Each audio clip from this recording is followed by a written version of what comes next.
Boys! Ceiling MMA here. I think my mic just I tried to put it in my mouth like I usually do for the intro, but it kind of missed my mouth a little bit. Um because it's just like a shitty headset mic. But you know what we're doing today? We're predicting this weekend the card UFC Fight Night ABC. Robert Whittaker, my boy, versus RDR, fucking Looney Tunes man himself. Yeah. I'm start at the bottom of the card, you know? I'm just gonna get straight into it, and we have Marcus Buchecha and Martin Budai. I mean, this is the real hardcore fight. You know, everyone's excited for this. I mean, this is what most people are gonna be buying the fight night for, getting their subscriptions just to see this fight. I'm actually gonna go with Marcus Buchecha. He's a pretty high level BJJ guy outside the UFC. I saw pictures of him. I had no clue who he was, so I was just gonna pick Martin Budai because Budai, I'm pretty sure, has only lost to Shamil the Vlog Gaziev, and Shamil is the heavyweight goat. But Marcus Buchecha, he's actually like a high level grappler. He's in good shape for a heavyweight, which is very rare. He is 35, I think, but I'm gonna go with him. I mean, I'm gonna go with him to submit Martin Budai in the first round. I mean, he does have some disadvantages here. Obviously, he's Martin Budai has a 6'4" height advantage. He has 266 pounds on Buchecha. There's just massive height and reach and everything disadvantages here really, and the experience too. But yeah, I'm gonna go Marcus Buchecha, taking this one by submission. Moving on, we got Mohamed Yahya versus Stephen Nguyen. Stephen Nguyen, I'm probably said his name wrong, is coming off a loss. But Mohamed Yahya, I'm pretty sure he's 0-2 in the UFC. Something like that. He got marauded on by Trevor Peak. Now he's fighting at featherweight. I don't know if this is him moving down a weight class. I think it might be. And, Stephen Nguyen, he's been competitive in the past, in his losses. So I'm going to take him winning this by decision. I think Mohamed Yahya is terrible. So anyway, moving on, we got Ibo Aslan versus Billy Elakana. Ibo Aslan, he's coming off a loss to Iron Kutalaba. Before that, he beat Cerqueira, who was this regional guy from Brazil who was just terrible, and he beat Anton Turcauge, I think, who also sucks. And then he got marauded by Kutalaba, and you know what? I think Elakana's gonna get this one done. I'm going to say a decision. He looked good against Guskov. He took the fight on short notice. Looked pretty good in the first round. He did gas out, but that was a short notice fight. He was fighting at a pretty high pace. Of course you're going to gas out. And Bogdan Guskov is a pretty good fighter. He's on this card too.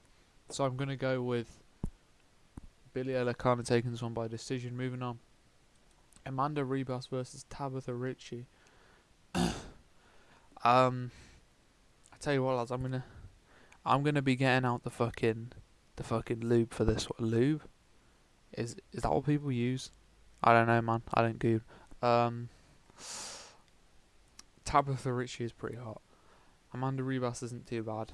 But I actually think Amanda Ribas is gonna win this because whenever I watch Tabitha Ritchie fight, I'm just like, you're just doing nothing and then getting a robbery decision. A lot of her fights, especially in the ranked zone, is like, so she kind of taps, strikes, and does nothing, and then she'll win a decision, because neither of them really do anything. And I actually think Amanda Ribas will do something.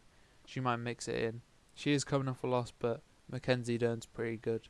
So I think she'll win, and also Ritchie just looked horrible in her last fight. She got exposed. All Yan Jonan did in that fight was just fucking march forwards, throw the occasional boxing combination, and Tabitha Ritchie just stood there doing nothing. So I'm gonna go with Ribas taking this by decision. Moving on, this is an underrated fight here: Davy Grant versus Damon Blackshear. Davy Grant, I mean, this guy beat Jonathan Martinez, who's actually a very good bantamweight. And he should have beat, I think it was Adrian Marcos, who's pretty good. He got robbed by him. Davy Grant is underrated, man. But so is Damon Blackshear. Damon Blackshear used to be bad on the feet, but in his last fight with Aori Chileng, There were some competitive moments, but overall, Damon Blackshear outstruck him. He didn't really mix in the grappling. I think he was just trying to have a little bit of a showcase with the striking, you know. I think David Grant's the better striker, right? But Damon Blackshear can mix it in with the takedowns, and then there'll be a takedown threat. And David Grant's grappling, even though he's an unk, his grappling hasn't really been tested that much. He's the older guy. I think Damon Blackshear could potentially be ranked one day. Maybe not now. He did get easily knocked out by Montel Jackson, but Montel Jackson's good, so no knocking him for that. So I'm going to go with Damon Blackshear taking this by decision. It's competitive though. David Grant could win. But yeah, moving on. Muslim Salikov versus Carlos Leal. I don't know why, but I've been seeing like kind of a rise in people who are picking Salikov in this fight. I'm going to say this now, yeah. If you're picking Salikov, you're a tard. Like you're just not there. Carlos Leal's a beast, man. What? Okay. I have no clue what that was. Something to do with an update. Anyways, Carlos Leal's a beast. I've said before, this guy looks a little bit like Leon Edwards. I please tell me someone else sees that. I just see it, man. But that doesn't matter. This guy just brutalized Alex Morono in the first round, and he's very powerful. He got robbed by Renat. He was beating up Renat in that fight too, and it was on short notice for him. That should have been a 30-27 to Leal. Right? He got robbed in that fight. Really, like that might be the worst robbery I've ever seen. And he beat the shit out of Alex Morono as well. So I'm gonna go with Carlos Leal chinning Muslim Salikov in the first round. Salikov's coming off a great KO over Son Kanan, spinning wheel kick, and occasionally he'll throw that kind of thing in it, and he'll catch someone and it'll like kill them or whatever, you know, flatline KO. I don't think he's gonna have the space to throw that because Leal's just this pressure guy, pressure fighter, really good kickboxer who just marches forwards, batters you with boxing combinations. He'll get you in the clinch. He'll be hitting you with elbows and knees in the clinch. He's nasty, man. I think he's probably the best prospect at welterweight. Like people talk about Jacob Smith, this guy's like, I mean, Jacob Smith was competitive with Nico Price in moments and took him to the second round. Like Nico Price is worse than Alex Morono, you know. And Muslim Salikov is maybe a little bit better than Morono, a bit more dangerous, but I think Leal's going to finish him in the first round. Moving on. Brass Mitchell, brother, versus Saeed Nurmagomedov. The bantamweight debut of Bryce. I know I picked him to beat Gene Silver. That wasn't a good pick. I'll admit that. I fell a little bit for the propaganda. You know, Guru was picking him. A lot of people, quite a few people were picking Bryce. I also kind of wanted it to be true, just because I thought it would be hilarious. And Gene Silver has annoying fans, and he is annoying himself. But in this fight, I'm still going with Bryce Mitchell. And if he lets me down, I'm probably never picking him again. But Saeed's pretty good. His cardio is not. He's fast on the feet, pretty good kicking game, decent scrambles on the ground. He can latch up a submission, but only if you're shit. If you're a shit wrestler, he can guillotine you, right? Bryce Mitchell is a good wrestler. He's good at controlling you when he gets you down, and he's going to be a lot stronger here. You know, his side's lanky. He's kind of easy to control. I was going to say Bryce has like a stockier build, but he's actually taller, and that's the thing, man. Saeed, he's 5'8", yet he's still kind of got a skinny, easy to muscle around build. Vinicius Oliveira was able to do it in the last 2 rounds, and Vinicius Oliveira is great. I think he's better than Bryce, but as a pure grappler, Bryce is probably better than Vinicius Oliveira. But it's just Vinicius is a marauder, and he'll mix it in with the strikes and shit. And I mean, he had a great performance this weekend, by the way. The guy's a problem. The bantamweight DDP.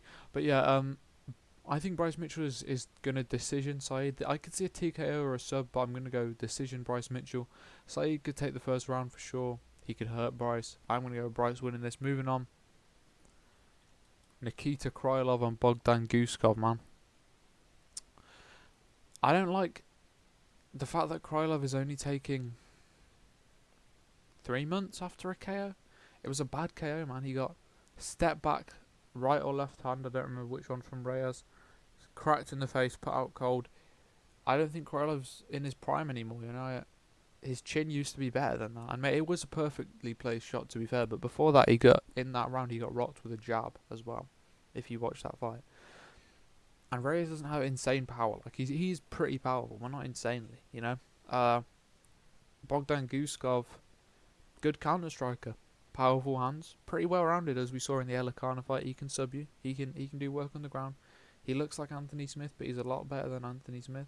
And man, I don't think Krylov has it anymore. I think prime Krylov, the guy who was having competitive fights with Ankalaev and Glover, I think prime Krylov could definitely beat Bogdan Guskov, right? But now, nah.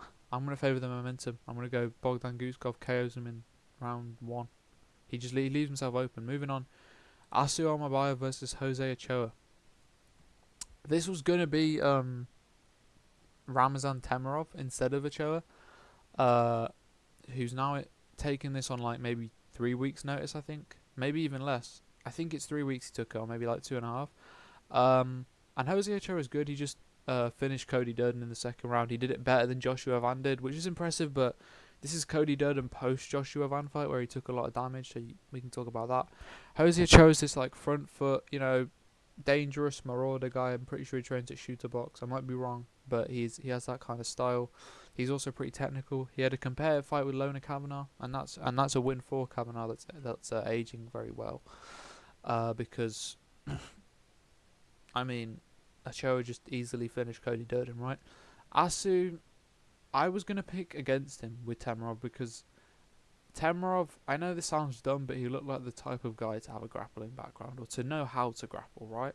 And he's quite physically strong and stocky, good on the feet, pretty powerful, and aura kind of. I mean, yeah. Ochoa has aura, I'll say that, but I just think this is a short notice fight. I think he's a good wrestler. He's not good on the feet. I mean, the Cap fight showed us that. Felipe dos Santos made it more competitive on the feet than Asu. Asu couldn't do shit on the feet to Manel Cap, and there were people picking him to win. I mean, I knew that was going to happen, but I don't think I dropped predictions for that fight. I might have put them in like a community post. I don't know. But I'm going to say Asu wins this. I know he's not a good striker, but I think 2-1, maybe. Maybe Ochoa. No, actually, Ochoa's not taking the third. He might take the first and then gas out. And Asu has good wrestling. I mean, he's not. I think a lot of people saw Asu Amabayev as like this big prospect, who's like a big issue, and he's fucking Shavkat Rakhmonov mini version, and like he's not.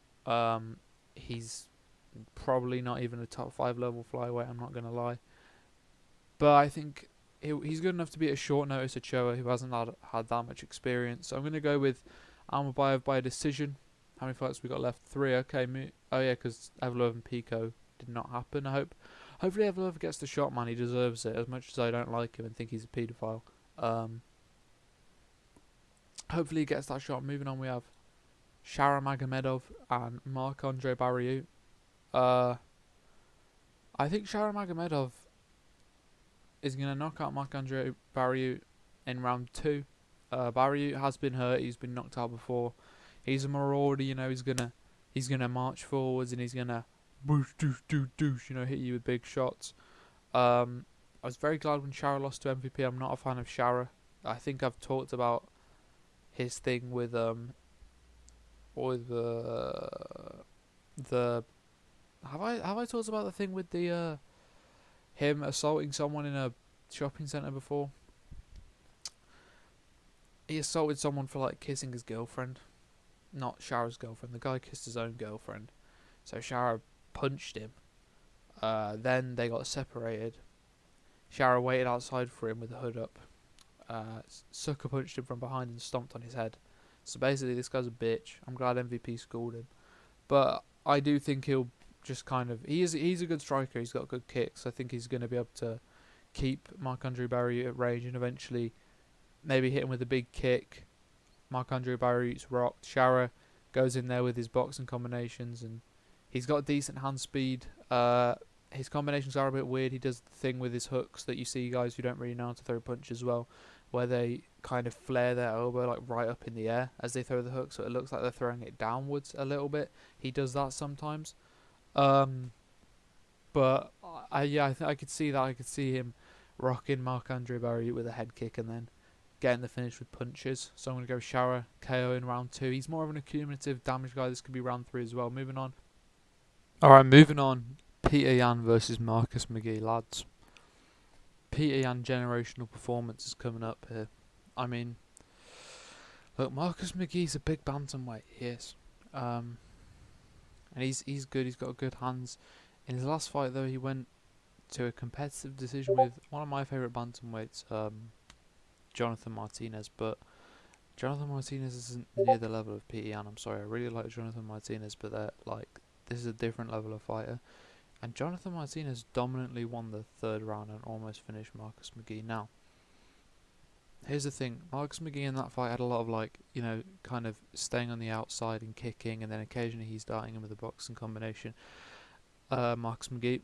But Jonathan Martinez just doesn't know how to really... his boxing defense is horrible. Watch the Aldo fight. You know what? I just feel like... I know Peter Yan's a slow starter, but in the Figgy fight he did win the 1st round. The grappling is an option here. By the way, fucking Discord is going off for some reason. I haven't opened that up in like 3 years. I don't know if you lot can hear that. But Peter Yan can go to the grappling as an option. He doesn't need to though. The way Marcus Mcghee backs up, like when he's leaving exchanges, is he does this thing which a lot of fighters do, where he raises his hands and he has them pretty wide apart, right?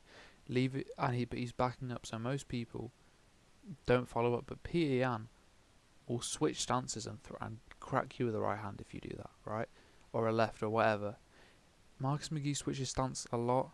Peter Yan is amazing at punishing people who switch stance a lot. I promise, go watch the Sanhagen fight.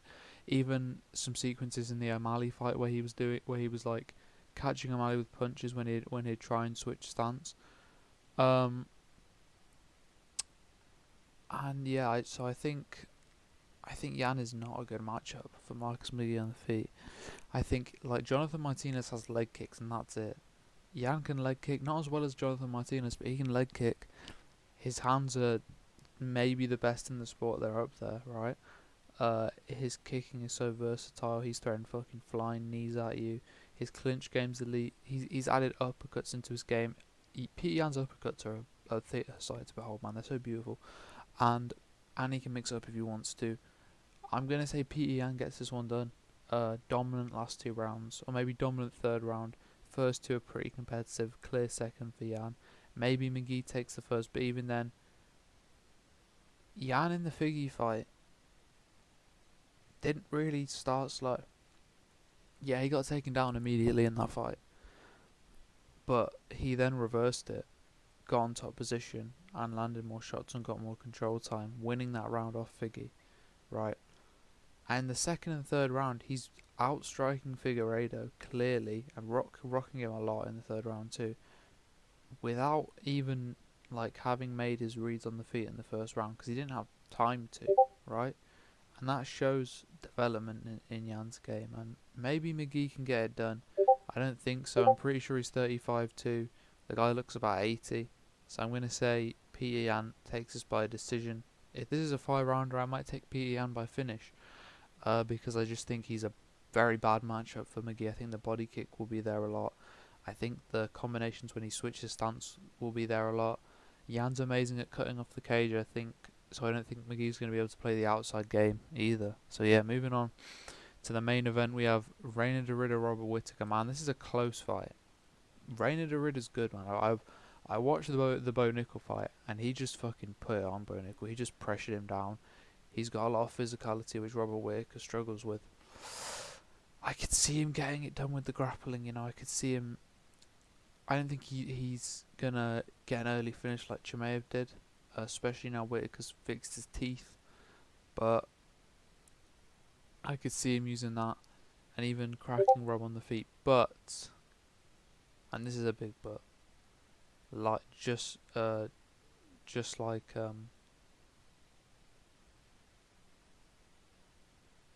it'll come to me lads. Hold on, just like Aline Perez. This is a big but.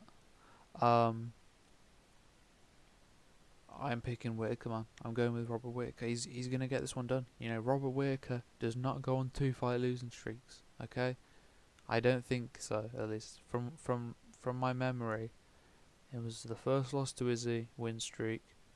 Second loss to Izzy, which was a robbery, win streak. Lost to DDP, 2 wins. Lost to Hamza. Yeah, Robert Whittaker does not go on fucking 2-fight losing streaks. He might have a welterweight. I don't know. I don't know if he caught Mcghee after he fought Wonderboy or something. I don't know. Because he lost to those guys. But Robert Whittaker, man, I think he's very skilled. You know, we have to talk about this. He's a very skilled striker. His distance management is elite. And I think Reina Dorita, sometimes I see him, I think he's good, but he's a bit ploddy. He's a bit basic. He's a bit like on the feet. He's a bit like, I'm going to go in there and I'm just going to fucking wing big shots and try and clinch you. And I think Whittaker can make him miss. I think Whittaker can pepper him on the outside. I think he'll probably get hurt in a moment. I'll say that. Maybe he'll get caught doing the Irish jig, and I'll be worried for him in that moment. But I think he can do it, man. Elite takedown defense too. I know the Hamzat fight doesn't really show us that, but he has that. It's Hamzat, man. Hamzat's a far better offensive grappler than Reina Dorita. As much as I shit on Hamzat, which I do, I'm gonna go with Robert Whittaker via decision. Please, man, please. I can't see Robert Whittaker get finished twice in a row. I can't do it, man. I can't see Jan lose. I hope Shara loses, but he probably won't. I hope Ochoa wins. Maybe he won't. I mean, I'm picking against him, you know. This card has a lot of things on it that I'm like, man, I really want Carlos Leal to win. It would be nice if Davey Grant won, although I do like them on Blackshear. He's cool. But yeah, oh shit, they've got... See, lads, I'm recording the second half of this video a day later. They've got stats for Marcus Buchecha on there. He's 5-1. Okay. Still has a 77-inch reach disadvantage. What a shame. Anyways, yeah, that's the card. That's my my picks. I'll see how I do. In a bit, lads.